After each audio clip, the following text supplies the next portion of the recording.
बुद्धाय। जय भीम नमो बुद्धाय साथियों। आज बहुत सारे लोगों का फ़ोन आ रहा है। होली की कुछ लोग शुभकामनाएं दे रहे हैं, कुछ लोग मैसेज कर रहे हैं।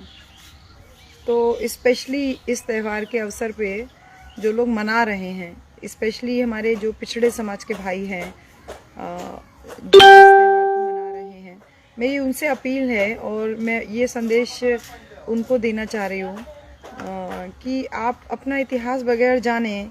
कुछ भी जो काम करते हैं आप या कोई त्यौहार मनाते हैं, उसका इतिहास आपको ज़रूर जान लेना चाहिए। और यदि आपको इतिहास की जानकारी नहीं है तो आप फिर बहुत पीछे चले जाओगे आने वाले समय में। साहब कांशीराम जो है कहते थे कि हर समाज में, हर राष्ट्र में दो तरीके के जो नायक होते हैं वो उभरते हैं। कौन से दो तरीके के हैं? एक तो वो होता है कि जो जन सामान्य में बहुत पॉपुलर होता है, बहुत प्रसिद्ध होता है, लेकिन प्रशासन उनकी उपेक्षा करता है। और दूसरे वो होते हैं कि जो जन सामान्य में मान्य नहीं होते हैं, लेकिन शासन प्रशासन या सरकारें जो होती हैं उनको हमारा नेता बनाने के लिए पूरा जी जान लगा देती हैं। साहेब कांशीराम उन्हीं में से एक ऐसे थे जिनको कि कहा जाता था, विदेशी जो राइटर्स थे उन्होंने उनको ऑब्जर्व किया, उनकी बातों को देखा, उनके जो चलाए गए आंदोलन को वो देख रहे थे और उन्होंने कहा कि साहब कांशीराम भारत में खामोश क्रांति कर रहे हैं। वहीं इंडियन जो मीडिया था वो पूरी तरीके से साहब कांशीराम को बॉयकॉट किए हुए था। तो साहब कांशीराम ने जो मिशन मूवमेंट खड़ा किया उसमें उनको अपना लक्ष्य जो प्राप्त करने के लिए उन्हें दो तरीके के समाज का सामना करना पड़ा। एक वो जो बुद्धिजीवी वर्ग है और दूसरा वो जो एक मानसिक वर्ग था। जैसे कि एक तो जो व्यवस्था से पीड़ित है, जो उस वर्णवादी व्यवस्था का, मनुवादी व्यवस्था का, अंधविश्वास में, पाखंडवाद में फंसा हुआ जो व्यक्ति था, जो उनके संस्थापकों का, ना फंसा हुआ नहीं बल्कि वर्ण व्यवस्था, मनुवाद और इन सारी चीज़ों का जो संस्थापकों का था, जो वो वर्ग एक जो इनकी स्थापना किया था। दूसरा वो वर्ग था कि जो इस ढालूदार वर्ण व्यवस्था के शिकार लोगों का, जिन्होंने कभी भी इससे मुक्त होने के लिए कोई हाथ पैर नहीं मारे और वर्ण व्यवस्था के भीतर ही रह करके उन लोगों ने मनुवादी लोगों को सत्ता के शिखर तक पहुंचाया। और साहब कांशीराम दलितों को केंद्र में रख करके जो बाबा साहब ने जो आंदोलन किए, जो आंदोलन की, उनको साहब कांशीराम ने बेस बना करके ये बात कही कि जब तक अंधविश्वास में फंसे रहेंगे, जब तक चातुर्वर्ण जो व्यवस्था है इसकी विसंगतियों में फंसे रहेंगे, जब तक पाखंडवाद में फंसे रहेंगे, रूढ़ियों में फंसे रहेंगे और जब तक इनसे मुक्त नहीं हो करके एक बहुजन समाज को एक पूर्ण रूपेण हम नहीं बना लेते, तब तक बाबा साहब के द्वारा दिए गए जो लोकतांत्रिक प्रशासन है उसकी परिकल्पना करना एक दिवा स्वप्न होगा।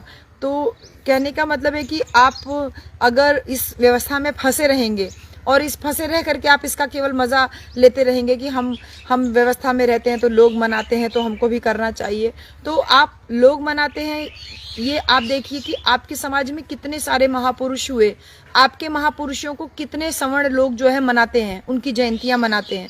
आज मजबूरी नहीं होती बाबा साहब की जयंती मनाने की तो शायद उनका नाम लेवा भी कोई नहीं था। और आज भी देख लीजिए कि बाबा साहब की छुट्टी जो होती है जयंती की, 14 अप्रैल की छुट्टी, वो गस्टेड हॉलीडे में शामिल नहीं है। हर साल वो डिक्लेयर्ड हॉलीडे होता है। 14 अप्रैल की छुट्टी डिक्लेयर की जाती है। जितने भी सरकारी कैलेंडर्स होते हैं और भी जो कैलेंडर्स होते हैं उन सब में किसी में भी 14 अप्रैल की छुट्टी नहीं होती, लेकिन फिर भी अलग अलग पार्टीज, अलग अलग संगठन, अलग अलग दल जो है वो इनकी जयंती मनाते हैं। इसी प्रकार से इस बार एक नया दौर देखने को मिल रहा है कि साहब कांशीराम का फोटो लगा के लोग साहब की भी जयंती मना रहे थे।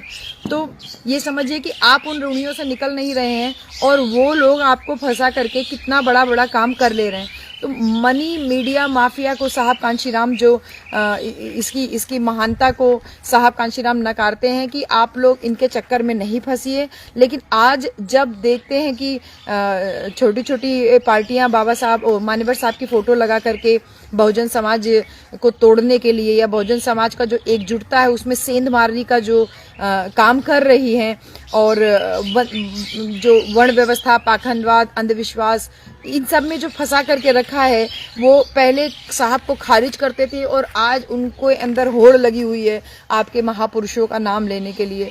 तो एक परिवर्तन तो हमने देखा, साहब कांशीराम का जो मिशन मूवमेंट चला उसका एक बड़ा परिवर्तन जो हमने देखा वो ये था कि जो तथाकथित लोग थे, ऊंची जाति के लोग, जिनके पास आप कभी अपने बच्चों का नाम रखने जाते थे और आपके बच्चों का नाम पहले निरहुआ, घुरहुआ, हाँ, पलटू राम, जोकू राम, ऐसे नाम रखा जाता था। आज आपके बच्चों के नाम वैसे नहीं रखे जाते। आज आपका बच्चे का नाम रखा था अभय प्रताप, सुशील प्रताप, भानु प्रताप, अजय प्रताप। आप बच्चों का नाम सम्मान पूर्वक रखते हैं। ये एक परिवर्तन दिखा कि हम उनकी दहलीज में जाना बंद किए अपने बच्चों का नाम रखने के लिए। और इसी प्रकार से हमारे बच्चे, जब भी कोई सवर्ण व्यक्ति हमारे गांव देहात में आता है, स्पेशली मैं पिछड़े समाज के लोगों से बात कर रही हूँ आज, तो पाए लगी वाला जो सिस्टम था वो अब थोड़ा खत्म हो गया है। बच्चे खटिया छोड़ के नहीं उठते हैं और वो कहते हैं अरे होगा तो अपने घर का होगा। ये जो सम्मान की भावना आई, ये साहब कांशीराम के मिशन मूवमेंट के द्वारा आई। भारत के संविधान ने आपको अधिकार दिया, साहब के मिशन मूवमेंट ने उसको मजबूती दी। लेकिन इसके बावजूद आप ये देखिए कि कितने जो पिछड़ी जाति के लोग, आप लोग जो लोगों के, ऊंची जाति के लोगों के पीछे लगे हुए हो, वो आप कितने सवर्ण हो पाए हो। वो कहने को तो आपको सम्मान दे रहे हैं, लेकिन आप कितने सवर्ण हो पाए हो। अगर आप अधिकारी ना बनो, आप IAS ना बनो, तो वो आपके साथ कभी रोटी बेटी का रिश्ता भी नहीं रखेंगे। आप अधिकारी आज बनने लगे हो, आपका लड़का अधिकारी बन गया तो वो अपनी बेटी ब्याह देंगे, लेकिन आपकी बेटी अधिकारी बन जाए तो वो अपना लड़का भी ब्याह देंगे।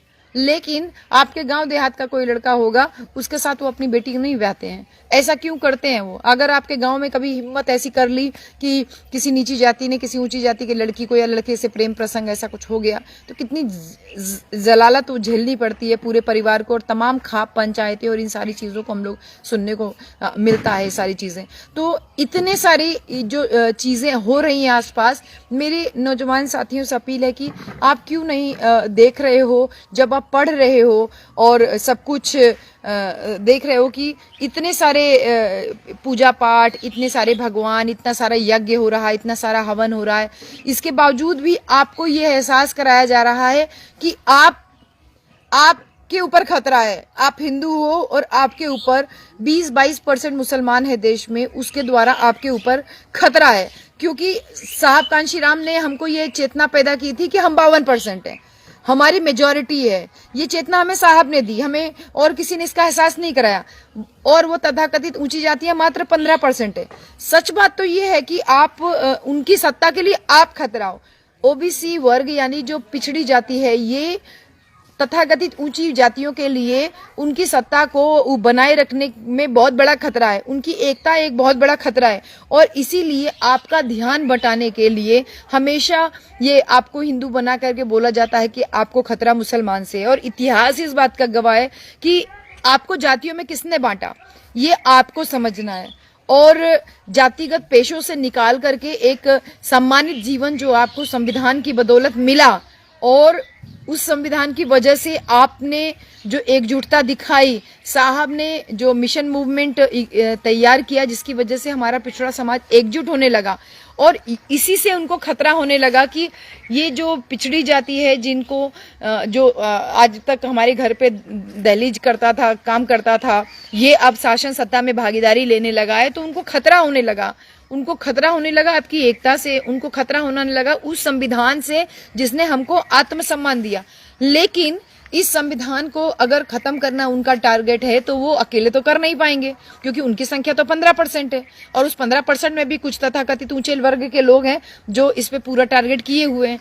तो उन्होंने अपने आप को मजबूत करने के लिए क्या किया? उन्हें आपका सहयोग चाहिए। मेरे पिछड़े जाति के भाई लोग, आपका सहयोग चाहिए, क्योंकि आपके बच्चे पढ़ रहे हैं, आगे बढ़ रहे हैं, और इन्होंने हमेशा हमको गुलाम बना करके रखा। साहब की वजह से चेतना पैदा की, तो अब उसको डाइवर्ट करने का ये पूरा प्रयास किया जा रहा है। आप 52% हो, मंडल कमीशन लागू हुआ होता तो आपको 52% आरक्षण दिया गया होता, लेकिन कैसे पूरा डाइवर्ट करके पूरे मंडल कमीशन के ऊपर एक कमंडल की राजनीति करके हमको 27% आरक्षण दिया गया। 52 लोग हमारे खाने वाले हैं और हमको 27 रोटियां केवल मिल रही हैं खाने के लिए, तो हमारे आधे बच्चे तो वैसे ही भूखे हैं।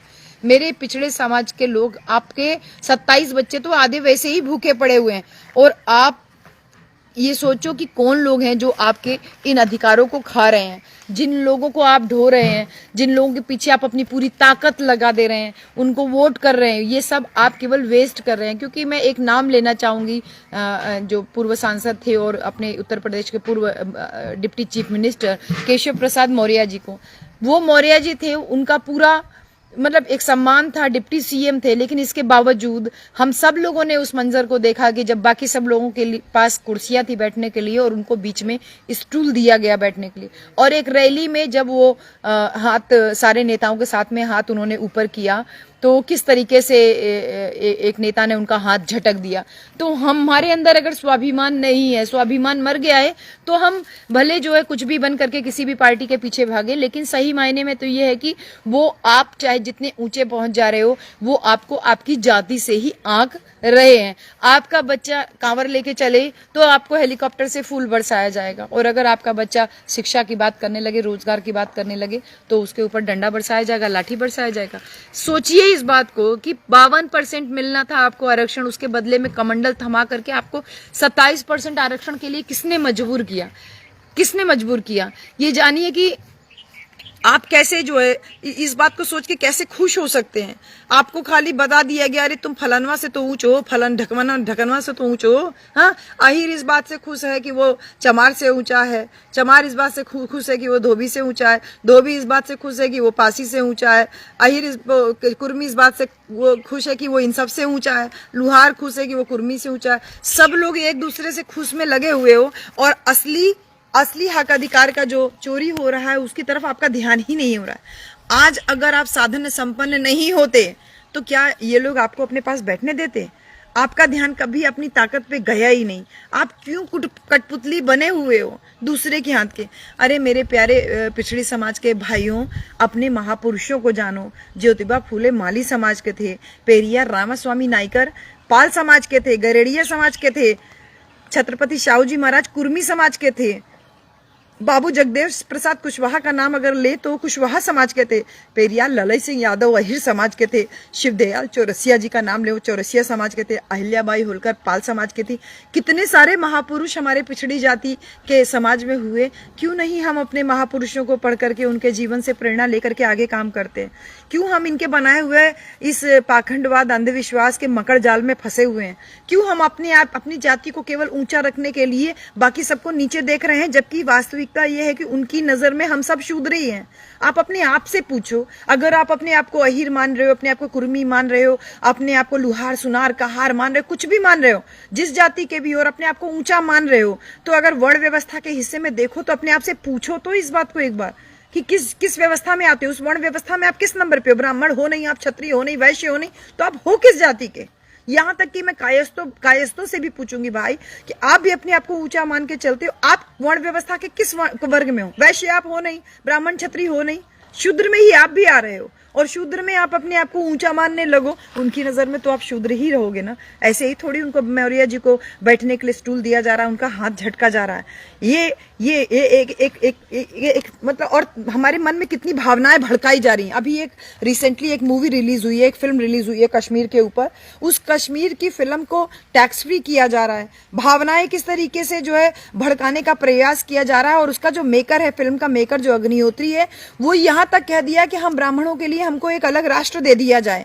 एक बार सोच के देखो, अगर ये बात किसी मुसलमान ने कही होती तो पूरे देश में हिंदू मुसलमान का दंगा फैला दिया गया होता, बोल दिया गया। वो तो जब कुछ बोल नहीं रहा है मुसलमान वर्ग, तब ये बोल रहे हैं कि जिन मुसलमानों को यहाँ रहने से दिक्कत है वो पाकिस्तान चले जाएं।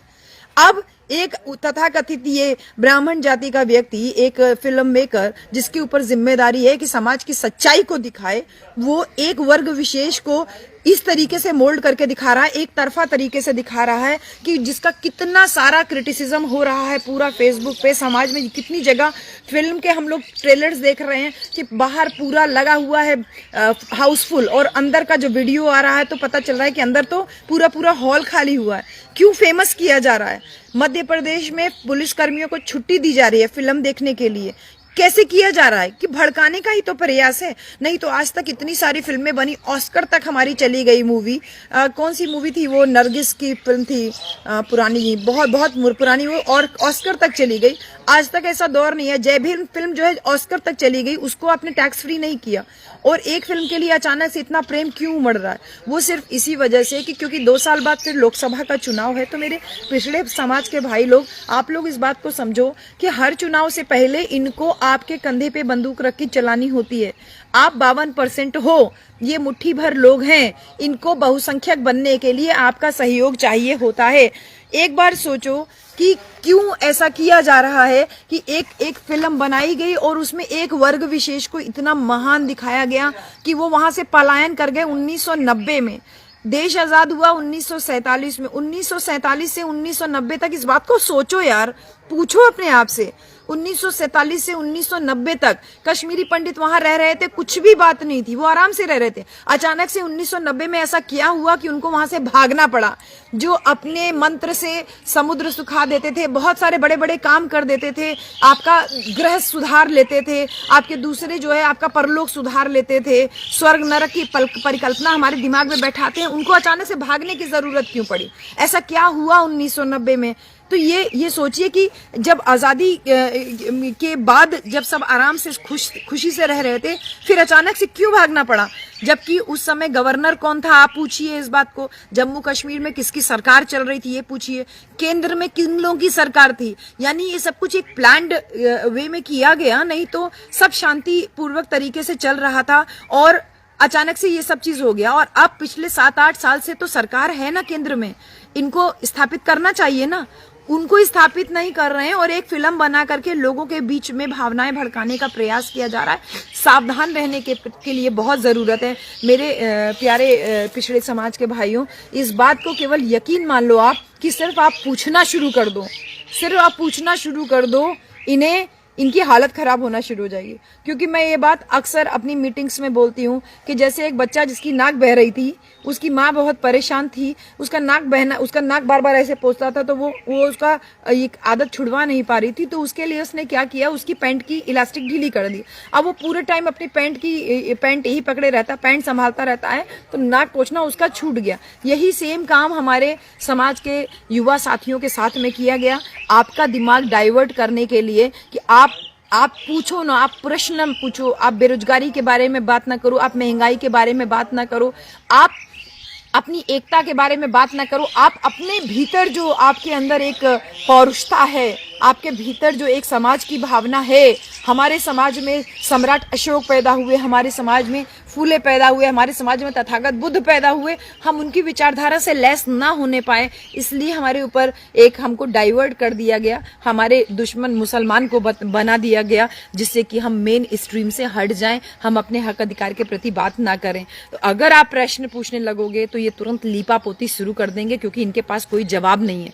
इनका टारगेट फिक्स है, हमारे टारगेट शिफ्ट होते रहते हैं, इनका टारगेट फिक्स है और इनका टारगेट है आपका संविधान, जिसकी वजह से मौर्य, केवट, निषाद, कुर्मी, भर, ये सारी तमाम जातियां, यहाँ तक कि अब तो जाटव और चमार जातियों को भी ये सर पे बिठाने के लिए तैयार हो गए, क्योंकि ये डरते हैं, ये डरने लगे हैं बल्कि आपकी एकता से, कि किस तरीके से 2019 में जब बहुजन समाज संगठित होने का प्रयास किया, ये तुरंत इनके मन में भय बैठ गया कि ऐसा ना हो कि जैसे 1992 से पहले जो इनकी हालत थी वो हालत इनकी दोबारा ना हो। और इसीलिए आपका शासन था, सम्राट अशोक का जब शासन था, उनके समय में सब कुछ खुशहाल था, तो अंधविश्वास पाखंड जो फैला करके ये हमारे लोगों को मूर्ख बनाया गया कि हमारे जो उस समय तर्क और बुद्धि का बोलबाला था वो कैसे खत्म किया जाए, वही खात्मा करने का पूरा काम किया जा रहा है। इन्हें डर केवल आप पिछड़ी जाति के लोगों से है। इसलिए मेरा पिछड़ी जाति के लोगों भाइयों आपसे विनती है कि एक पेड़ को काटने के लिए जो कुल्हाड़ी में जो ढाल बांधा जाता है, जो बेंत बांधा जाता है, वो लकड़ी का ही होता है। आपसे ही, आपके ही द्वारा, आपके लिए बनाया गया जो संविधान है उसको आपसे ही खत्म करवाया जाएगा। इसमें आप एक बहुत बड़ी भूमिका बनाओगे, क्योंकि आपके दिमाग में मुसलमानों के प्रति नफरत फैलाया जा रहा है, नीची जातियों के प्रति नफरत फैलाया जा रहा है, अपनी जाति की श्रेष्ठता फैलाई जा रही है, बाबा साहब के प्रति नफरत फैलाई जा रही है। इसीलिए कभी हमारे पिछड़े समाज के भाइयों को भड़का दिया जाता है, वो कभी बाबा साहब का चश्मा तोड़ते हैं, कभी उंगली तोड़ते हैं, कभी मूर्ति तोड़ते हैं।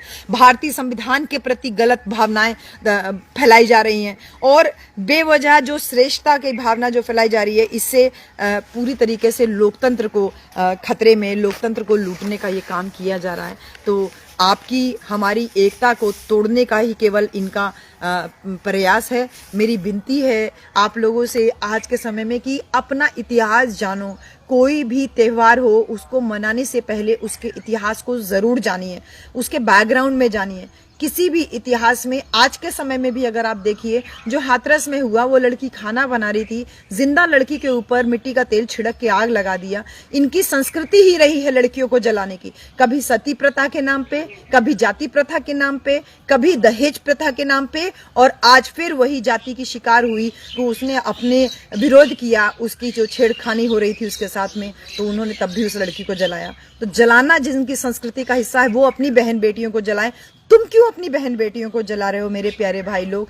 आज शांति सद्भाव का दिन है, ये पूर्णिमा का दिन है, जो हमारी फागुन की पूर्णिमा है, बौद्धों का त्यौहार है। अपने इतिहास को जानोगे तो आप मानोगे कि आज के दिन ही 2600 साल पहले तथागत बुद्ध के जाने के बाद पहली बौद्ध धम्म संगीति हुई थी। ऐसी तमाम बातें हैं जो मैं कभी बुद्धिज्म के ऊपर बात होगी तो मैं बात करूंगी। अभी हमारा टारगेट केवल हमारे ओबीसी समाज की एकता है कि आप रोटी बेटी का रिश्ता ना रखो, आपस में कोई बात नहीं, लेकिन सामाजिक एकता बना करके रखो।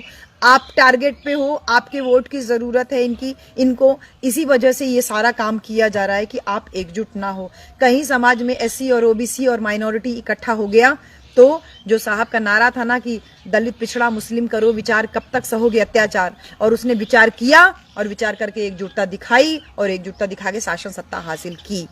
परेशानी इनको आपकी एकता से ही है। इस एकता को 2024 का चुनाव होगा उससे पहले तक इकट्ठा होइए। किसी का पिछलग्गू बनने से आपको 2, 3, 4 साल 5 साल फायदा होगा, लेकिन आपकी पीढ़ियां फिर आपको कोसेंगी। सब कुछ था, संविधान था, सारे हक अधिकार थे, फिर कैसे वो खत्म हो गए? जवाब दे नहीं पाओगे भाइयों। बस इन्हीं सारी बातों के साथ में आप सभी को आज फागुन की पूर्णिमा की ढेर सारी मंगल कामनाएं। अपने घर में खीर बनाइए, पूड़ी बनाइए, ये अपना बौद्ध इतिहास को जानिए, अपने इतिहास को जानिए और फिर मनाइए। जो थोपी हुई संस्कृति है उसके हिस्सा बन करके अपने आप को कार्टून मत बनाइए। सभी को जय भीम, नमो बुद्धाय, जय संविधान, जय कांशीराम, जय बिरसा, जय फूले, जय शाहू जी महाराज।